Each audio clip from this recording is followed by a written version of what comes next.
Je t'ai montré précédemment comment travailler un exercice de probabilité, particulièrement quand il s'agit d'une urne, dans le cas où on a un tirage successif, que ce soit avec remise ou bien sans remise. Je te laisse les liens dans le premier commentaire vers les vidéos si tu ne les as pas encore vues. Dans celle-là, on va voir le tirage successif. Donc on va continuer sur le même exemple, comme ça à la fin tu pourras faire une comparaison des trois cas. Cette fois-ci, on va tirer deux boules simultanément, ça veut dire en même temps. Donc, cette fois-ci, puisqu'on va tirer simultanément, ça ne fait pas de sens ici de parler de l'arbre de probabilité, parce que l'arbre de probabilité, on le fait quand on a des tirages successifs. Donc, on va utiliser les formules. Alors, si je reviens sur le résumé qu'on a vu avant, on se trouve du coup, cette fois-ci, dans le cas de pas d'ordre. La formule à utiliser, c'est la combinaison, c'est le C, combinaison de k éléments parmi n. C'est-à-dire que le nombre de possibilités totales dans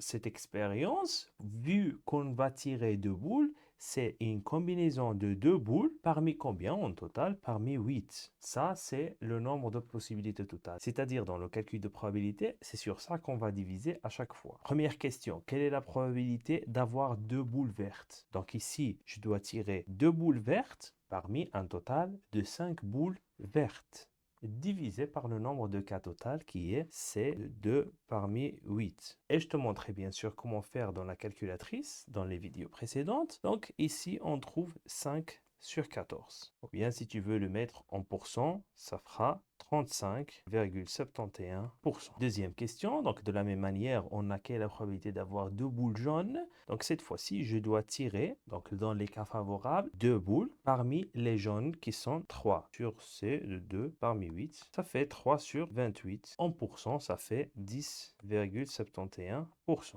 La question suivante, quelle est la probabilité d'avoir deux boules du même couleur? Donc, soit deux vertes, soit deux jaunes. Donc, je n'ai qu'à sommer les probabilités d'avant. Ou sinon, si tu n'avais pas les questions d'avant, tu peux aussi faire avec la formule. Tu dois dire deux boules vertes, donc 2 parmi 5. Ou bien, en probabilité c'est plus, deux boules jaunes. Ça veut dire 2 parmi 3. Le tout sur le nombre de possibilités totales qui est 2 parmi 8. Ce qui me fait 13 sur 28, à peu près 46,43%. Dernière question, quelle est la probabilité d'avoir deux boules de couleurs différentes cette fois-ci? Alors cet événement, c'est le contraire de avoir deux boules de même couleur. Donc je peux tout simplement faire 1 moins 13 sur 28 ou bien 100% moins 46,43%. Comme on a vu dans les exercices d'avant. Mais si je veux utiliser les formules, supposons que j'avais pas la question d'avoir deux boules de même couleur. Imaginons on avait cette question directement. Je peux aussi faire avec les formules. Je peux écrire,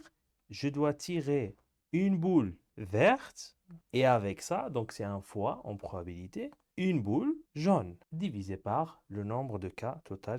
Tout calcul fait, tu trouveras 15 sur 28. Ce qui fait à peu près 53,57%. Voilà, c'était le cas de quand on tire simultanément. Alors maintenant qu'on a fait les trois types de tirage, est-ce que tu peux me dire lequel entre les trois nous offre plus de possibilités de gagner si pour gagner, il faut trouver deux boules de même couleur?